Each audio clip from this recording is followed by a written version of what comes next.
Hi hello everyone, मी Chaitu's life रेसिपीमध्ये तुमच्या सर्वांचं मनपूर्वक स्वागत करते।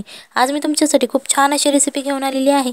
ती रेसिपी म्हणजे चायनीजसारखे मोकळे नूडल्स कसे शिजवायचे। हा व्हिडिओ पूर्ण बघा, कारण या व्हिडिओमध्ये मी मोकळे नूडल्स कसे शिजवायचे याच्यासाठी खूप छान अशा ट्रिक्स आणि टिप्स सांगणार आहे। सो व्हिडिओ शेवटपर्यंत बघा आणि जर तुम्ही चॅनलवर नवीन असाल तर चॅनलला सबस्क्राइब करा, जेणेकरून येणाऱ्या नवनवीन व्हिडिओजचे अपडेट तुम्हाला लगेच मिळतील।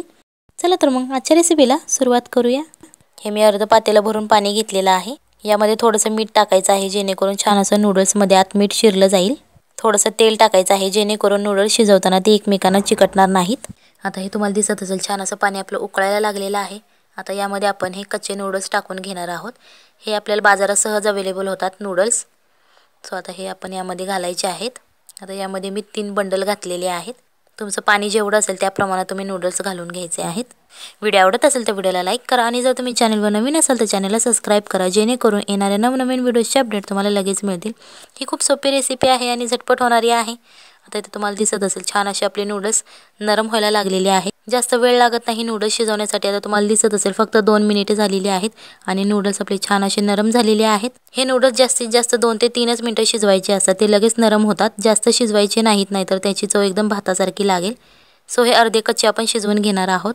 आता इथे तुम्हाला दिसत असेल 3 मिनिटे झालेली आहेत। आता तुम्हाला दिसत असेल हे छान असे आपले नूडल्स शिजलेले आहेत।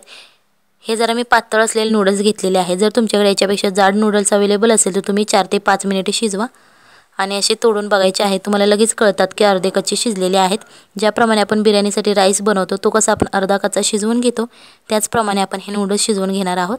आता इथे 3 ते 3.5 मिनिटे झालेली आहेत। आता आपण गॅस बंद केलेला आहे। तुम्हाला दिसत असेल खूप छान असे मऊ नूडल्स झालेले आहेत। आता हे पातेलं आपण गॅसवरून खाली उतरायचं आहे। आता इथे तुम्हाला दिसत असेल इथे मी भांडं घेतलेलं आहे पाणी घालण्यासाठी, आणि ही मी पुरणाची चाळण घेतलेली आहे। ही सगळ्यांच्याच घरात अवेलेबल असते। सो ही तुम्ही पुरणाची चाळण घ्यायची आहे। आणि जर हे तुमच्याकडे पुरणाची चाळण नसेल तर तुम्ही वडी उकडायची चाळण घेतली तरीही चालेल। आता हे हळूहळू आपण यामध्ये पाणी ओतायचं आहे, जेणेकरून छान असे नूडल्स फक्त वरती शिल्लक राहतील आणि हे असे पसरून घ्यायचे आहे, जेणेकरून यामधलं सगळं पाणी निघून जाईल।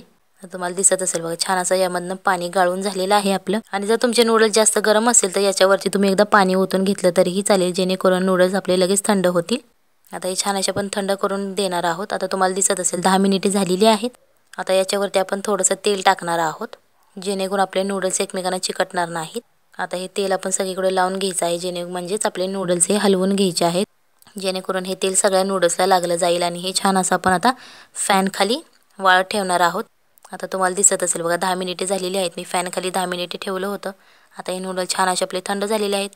तुम्हाला दिसत असेल बघा, एकदम मोकळे नूडल्स झालेले आहेत, अजिबात ते चिकटलेले नाहीत। व्हिडिओ आवडत असेल तर व्हिडिओ लाईक करा आणि ही रेसिपी एकदा घरी ट्राय करून बघा आणि मला कमेंटमध्ये सांगा की कशी झाली होती। आणि या नूडल्सचा वापर करून chicken triple noodles, Schezwan noodles याची रेसिपी हवी असेल तर त्याची लिंक तुम्हाला डिस्क्रिप्शन बॉक्समध्ये मिळेल, तिथून तुम्ही बघू शकता। चला तर मग भेटूयात पुढच्या रेसिपीमध्ये। तोपर्यंत बाय बाय, टाटा।